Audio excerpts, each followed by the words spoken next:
institution.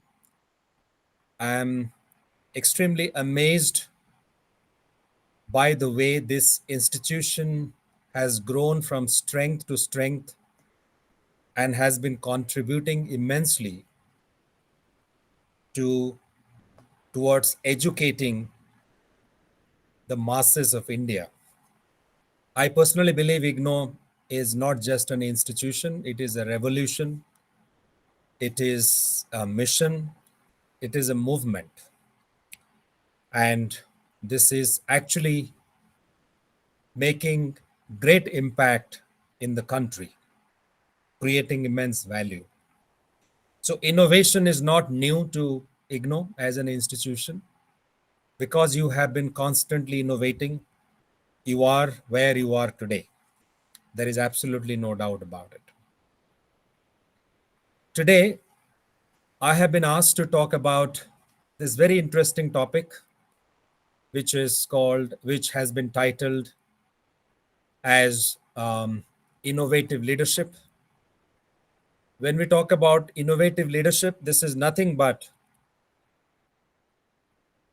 leadership capability which fosters a culture of innovation in the organization. I have started sharing my screen. I am assuming you're able to see my screen. Today, we are in the midst of very, very exciting times. The world is going through rapid changes enabled by technology and human aspiration and ambition. We are in the midst of exciting times where we see organizations, companies, institutions coming up with products and solutions that we had never seen before. We are elevating experience of the consumer to the next level. These solutions and products are of the highest quality. They're of superior quality. Experience they create can be described as never before experience. So we live through these exciting times. These exciting times also have its share of complications, challenges. It also brings in a lot of anxiety in the minds of people. It brings in more uncertainties. We talk about technologies like generative AI, which could virtually take away many kinds of jobs that humans are performing today. That could mean loss of jobs, loss of employment.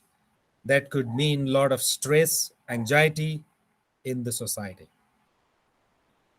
So now this is the time, and this time is about leadership.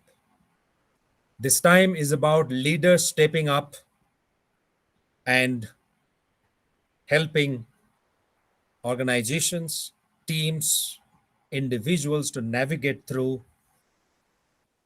the complexities and challenges that the world has to offer. So that's what leadership, innovative leadership is all about. Before we dive deeper into this subject, let's start with a very fundamental question.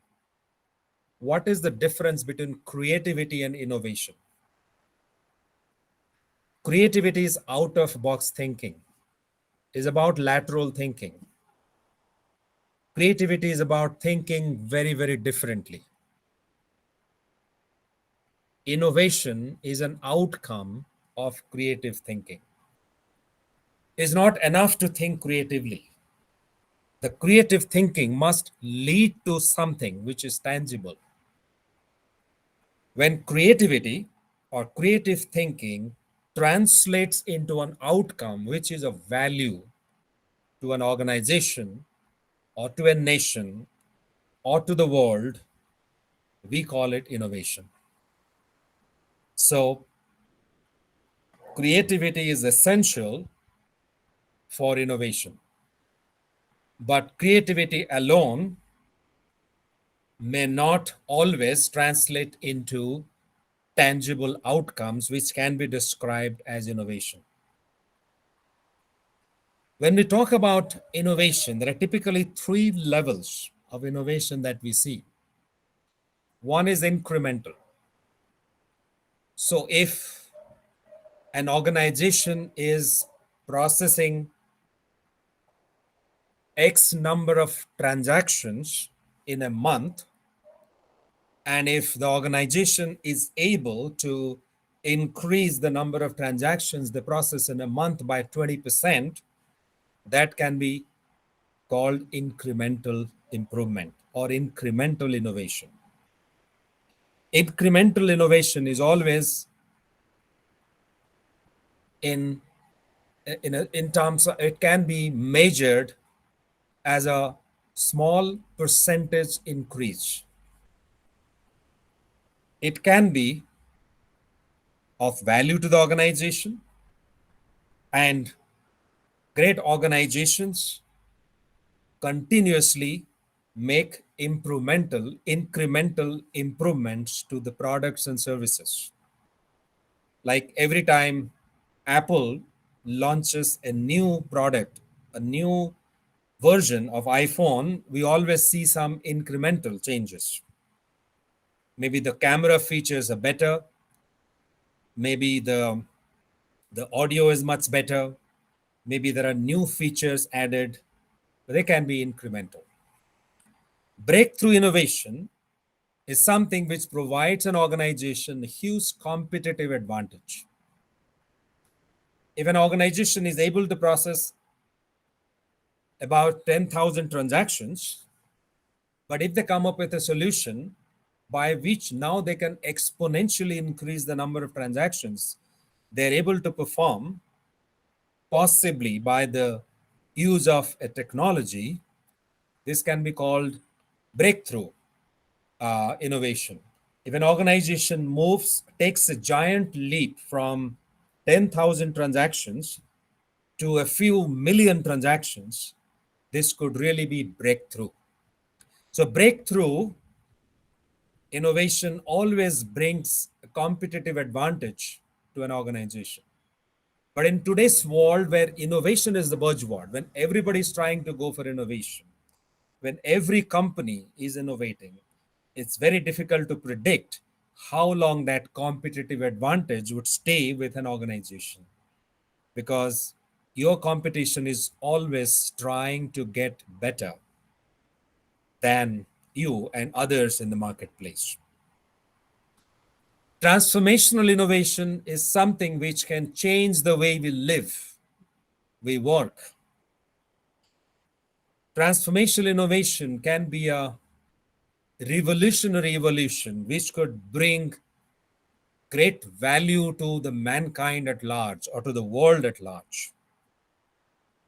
For example, the invention of electricity. For example, the advent of internet. Even in recent times, artificial intelligence. These innovations are transformational.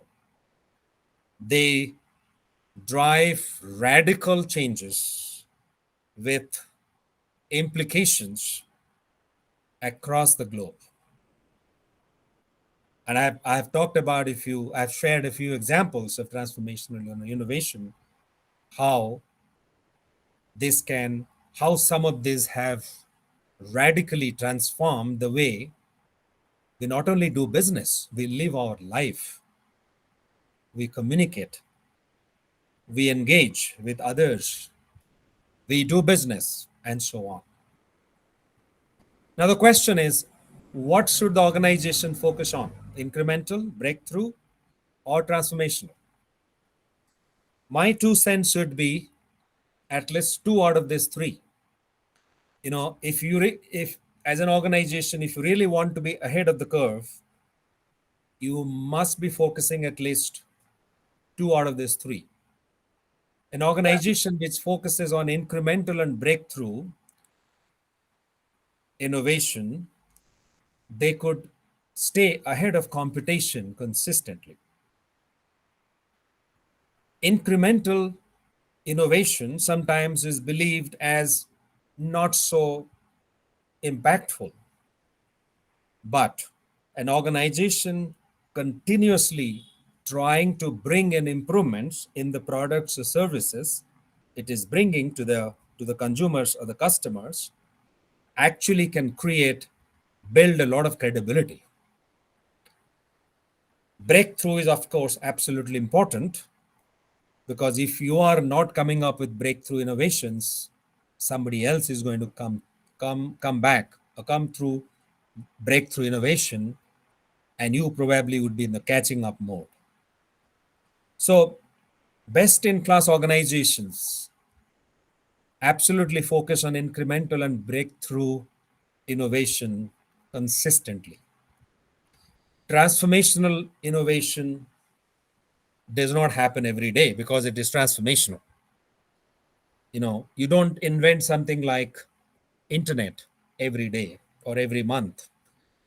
While organizations could focus on that, sometimes it might take years to achieve a transformational innovation, because this is infrequent and sometimes rare, but the implications can be absolutely exponential.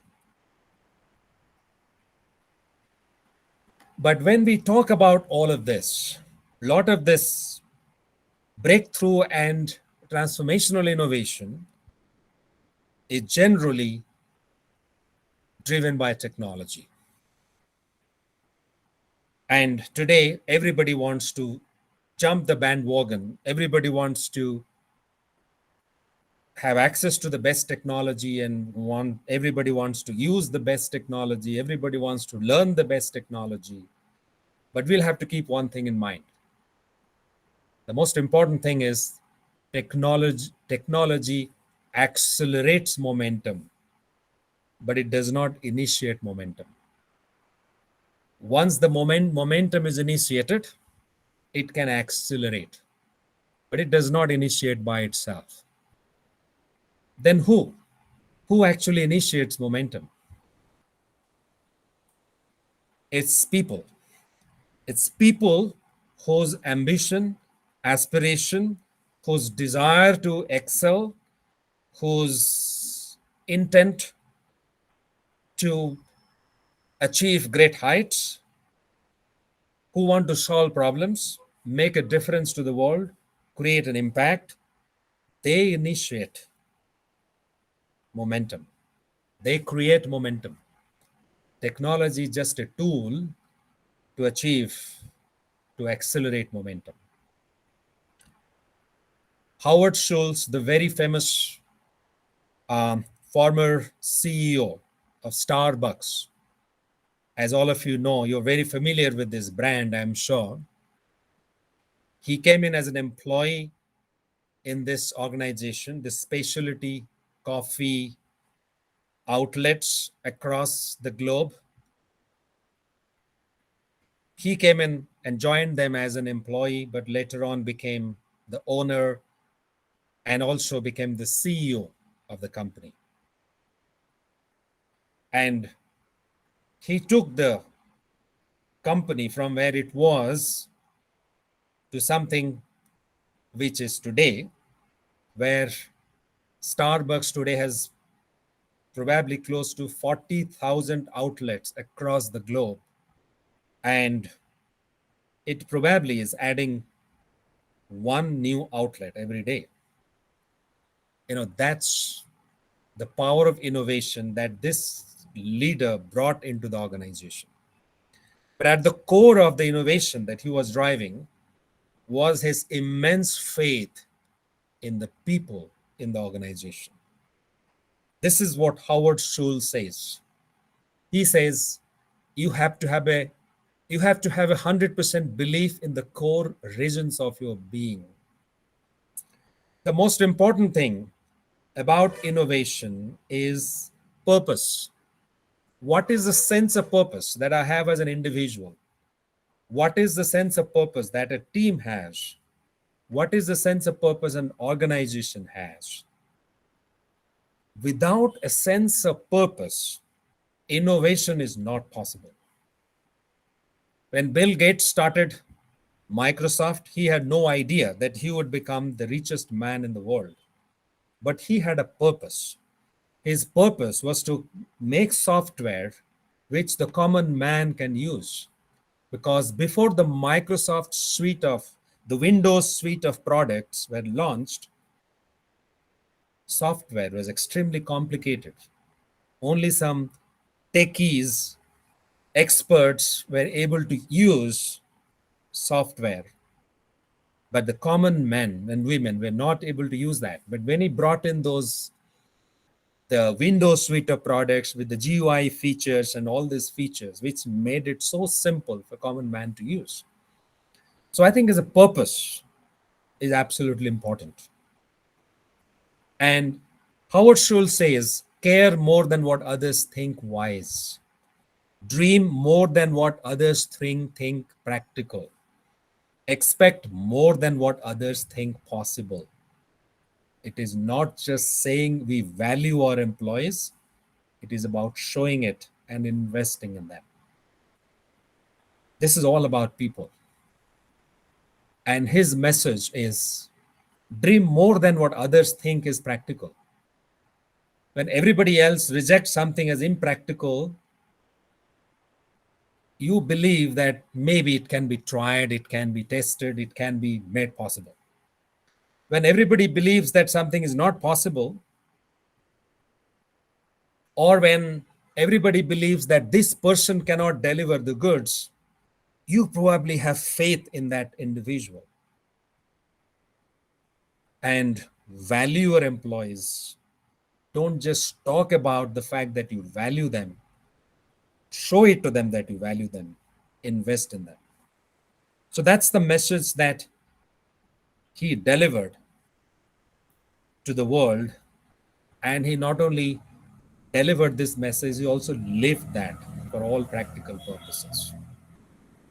So innovation is all about people, because a great idea starts in the mind of an individual. A technology doesn't initiate that, it's an individual. So that's where, at the crux of this, is the role of an innovative leader. And an innovative leader, like all of you, can really make a difference to the organization. So, what's the role of an innovative leader? It's three-pronged. An innovative leader is a creator, is a builder, is a provider. You must be thinking that when I'm saying an innovative leader is a creator, builder, you must be thinking that an innovative leader probably creates new products, builds new solutions, creates new technologies. But it's actually not that. It's actually not the primary responsibility of an innovative leader. But he or she is still a creator and still a builder. But an innovative leader is a creator of teams, creator and builder of culture, creator of the right environment where innovation can thrive, creator of a culture where innovation can flourish, build teams that can bring in best innovation, build people capability, build the right processes, create the right measurements, define the vision and strategy. I think I'm absolutely sure that IGNOU has some of those great leaders who actually have built great teams, created the right environment where innovation can flourish, who have created the right culture, who have constantly focused on people capability. The fact that you are having a session like this means the value that you have in building capability. I'm sure as an organization, you constantly try to build the right processes and measures. And leaders like you set the vision for the organization, the strategy. Then you don't have to really worry about creating great products and solutions yourself. You have the right team, the right environment, the right people with the right capability who can build it for you.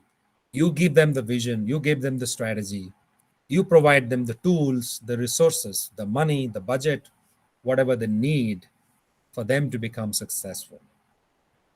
So that's the leader, that's the role of an innovative leader. He or she is a creator, builder, provider.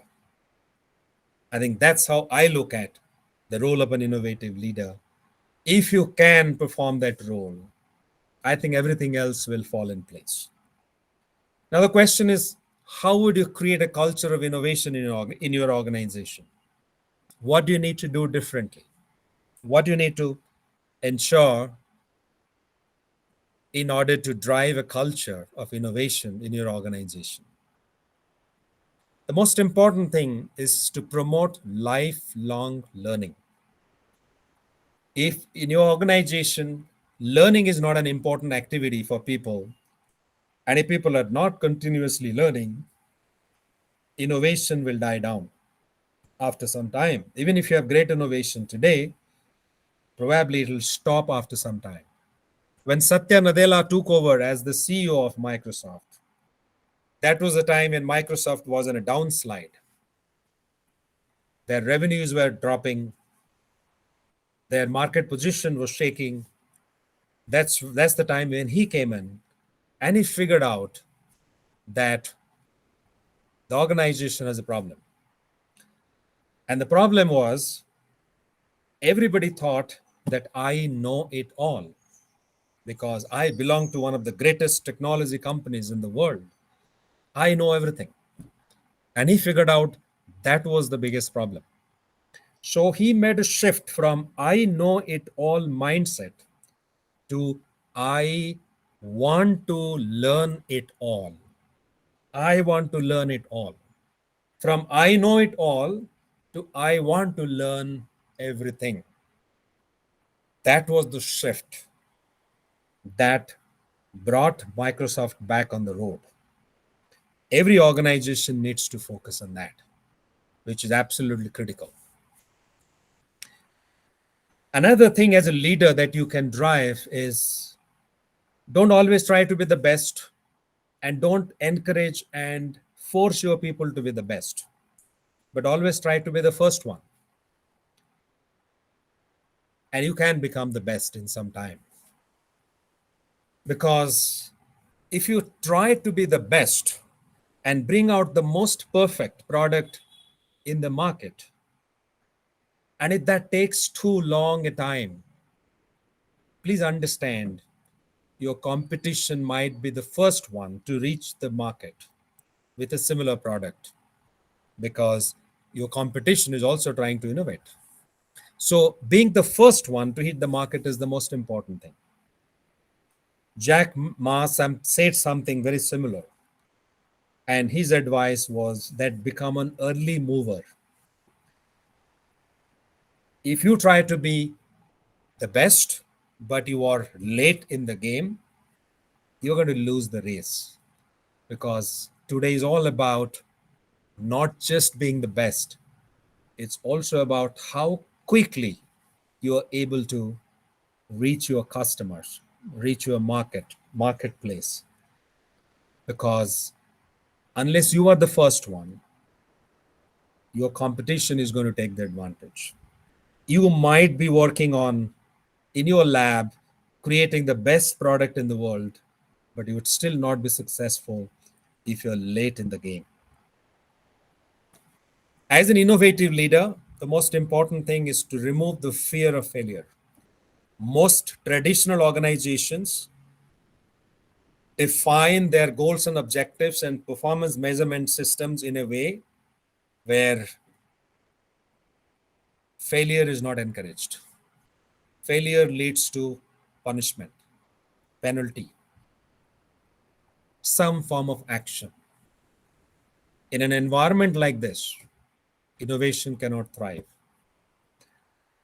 If, as an innovative leader, you can go to your people and say, guys, work on this exciting idea. If you succeed, fine. If you don't succeed, it's okay. Don't worry about failure.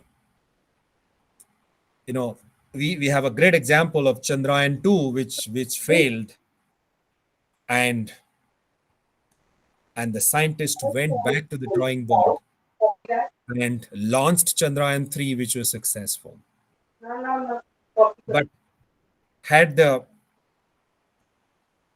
if the administrators, if the leaders of our scientific mission and community had taken our scientists to task, if they were criticized, if they were discouraged for not being successful in launching a lunar mission, do you think that they would have become successful the next time? It's important that we need to remove fear of failure from the minds of people. If you do not do that, and if people operate in an environment of fear, innovation cannot happen. We saw when the mission failed, we saw our prime minister consoling the head of ISRO, and that was a great gesture. That if you failed, it's okay, keep trying, and we are with you. I think as an innovative leader, you have to play that role. Remove the fear of failure from the mind of people. Social amplification is absolutely important, and that's something you need to look at as a leader. Look at what happened in the lunar mission. Chandrayaan 3 is a great example. If some of your great missions happen within the closed doors of a laboratory and nobody knows about it, it's not going to help.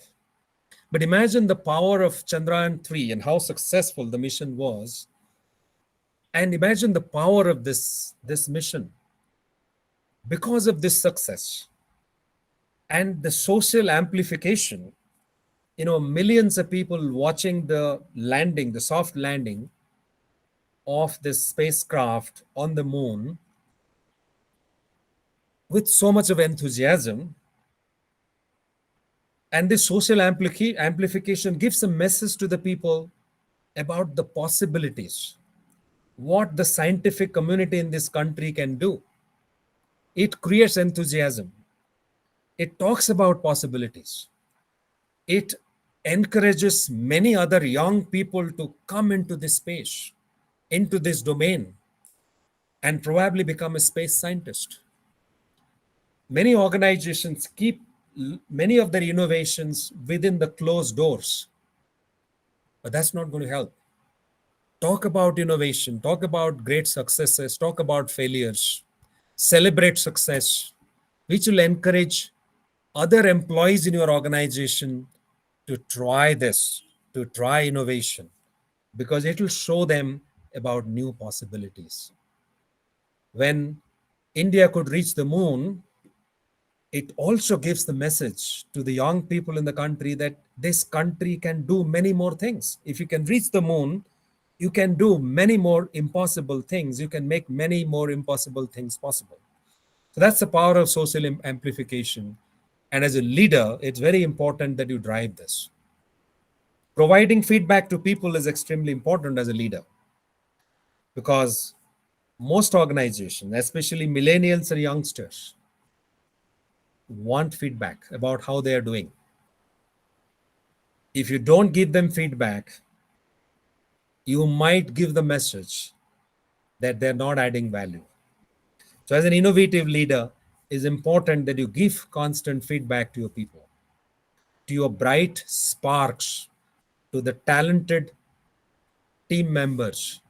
Continuously give them feedback. What good stuff that they're doing, where they need to do more. It's absolutely important to drive a culture of innovation. Break hierarchies. If an organization is hierarchical, it's very unlikely innovation will thrive there. I remember something very, very, very interesting. You know, um, in one of the companies which used to be very, very hierarchical, the new CEO who stepped in figured out that in this company, nobody does anything without an approval of the manager, right? And and things were moving very slowly because if an employee is trying to do something, he or she has to take permission from the manager to share it with others. If he or she has developed a new product or has a great idea, it's the manager who can share it with others and not the employee. So he said, he wrote to all his employees and said, reach out to me. You are the most important people in the organization. And if you believe that I am, as the CEO of the organization, is probably 5 or 6 layers above you, and if you believe that you need some support and your manager is not able to provide that support, break those chains of command, break through those 5 or 6 layers or whatever number of layers that you see, reach out to me. This is my phone number. Give me a phone call or send me an email that I am working on an important project, but I need this approval from you. I need this help from you. I need this support from you. My manager is away. He's traveling or he's on leave for next 2 weeks. I do not want to wait for the next 2 weeks. Can you please step in and help me? It's a powerful message going from the CEO to the employees that you are working for the organization. Your manager is working for the organization. Your manager's manager is working for the organization. I am working for the organization.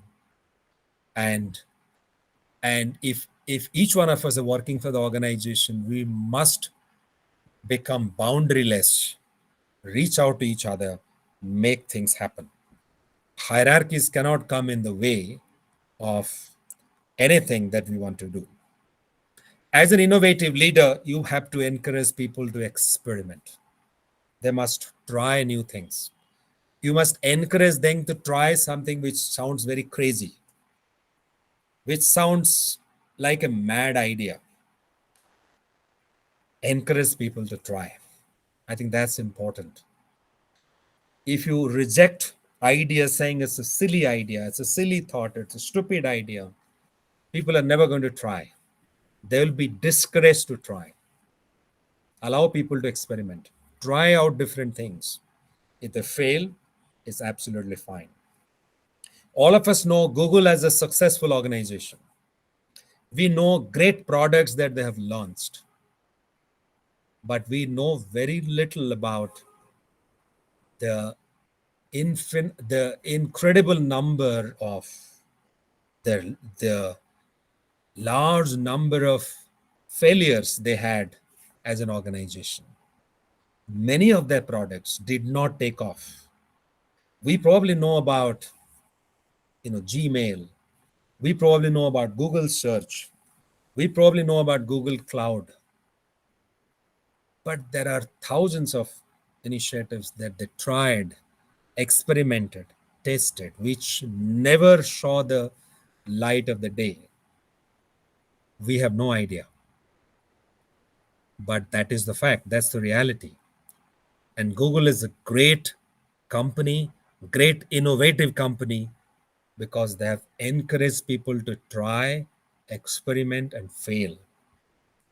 And with hundreds of failures behind their back, they're still one of the most successful companies in the world. Encourage unreasonable. It's like Elon Musk saying that, we're going to go to the space, right? Somebody would say, you are a commercial organization. Why are you trying something like this? This is for the scientific community to work on. This is for NASA to work on. Why do you want to go to the space? But he proved that A business organization can also make it happen. Encourage the unreasonable. Anything that looks unreasonable, don't discard it. Don't drop that idea. Try this. This is what Azim Premji says. All of you know the iconic business leader and philanthropist. Premji says, if people are not laughing at your goals are too small. So, ladies and gentlemen, as leaders, encourage people to take up unrealistic goals, goals that everybody will laugh at. If somebody says that my organization is working on an idea to increase the lifespan of individuals to 200 years from today, which is about 80 years or 70 years or whatever, everybody will laugh at it. They will say, you want to increase the lifespan of people to 200 years? That's crazy. But my dear ladies and gentlemen, if people don't laugh at your goal, it's a small goal. What's so great about it? What's so big about it? If you want innovation to thrive, encourage people to look at unrealistic goals. Build networks. Tomorrow is going to be very different. It's not going to be the age of specialists. Of course, we will have specialists, but a professional who is a specialist in one field and has knowledge about multiple cross-functional areas is going to be more successful. And why I'm talking about building networks? Let me share an example with you.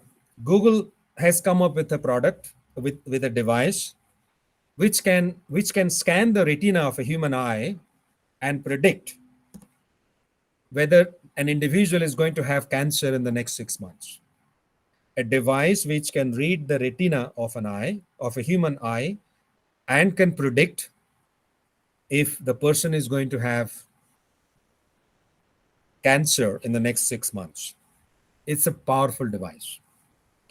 Now, the question that I would like to ask you is, who would have invented this? Who would have made it possible? An eye specialist? A med device guy? A computer engineer? A mechanical engineer? A machine learning expert? Or an artificial intelligence expert?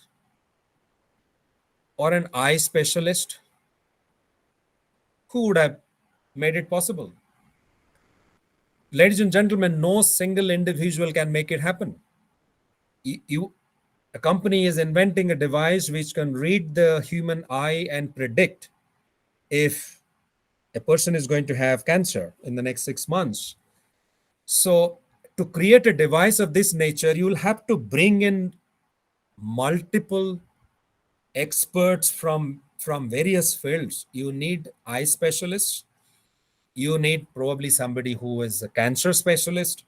You need somebody who is a device specialist. You need somebody who probably is an artificial intelligence guy, or somebody who has got expertise in machine learning or probably deep learning, etc. Large language models and so on. You know, to bring in all these experts who can create a product which is of incredible value. It's possible when you build networks, when you bring people together from cross-functional fields.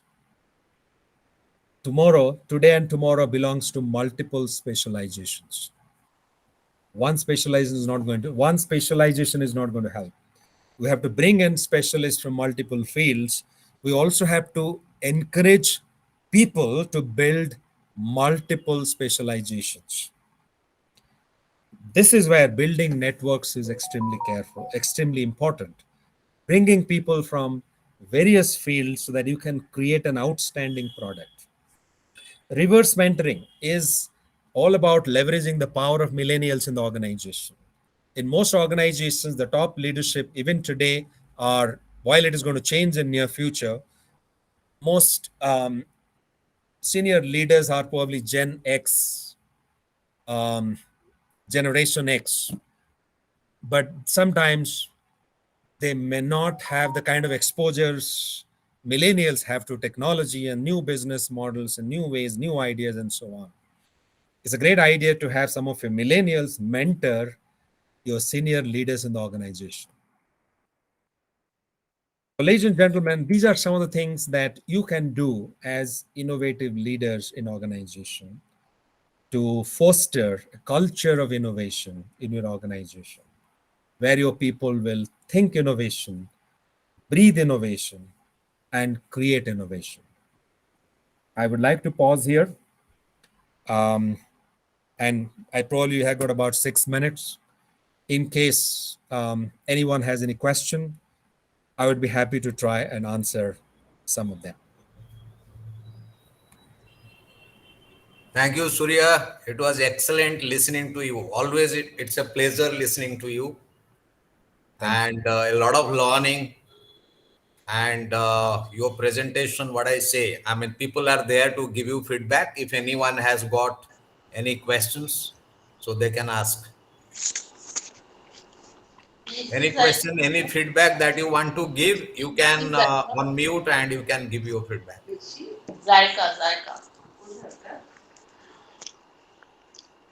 I'm Dr. P.K. Banerjee.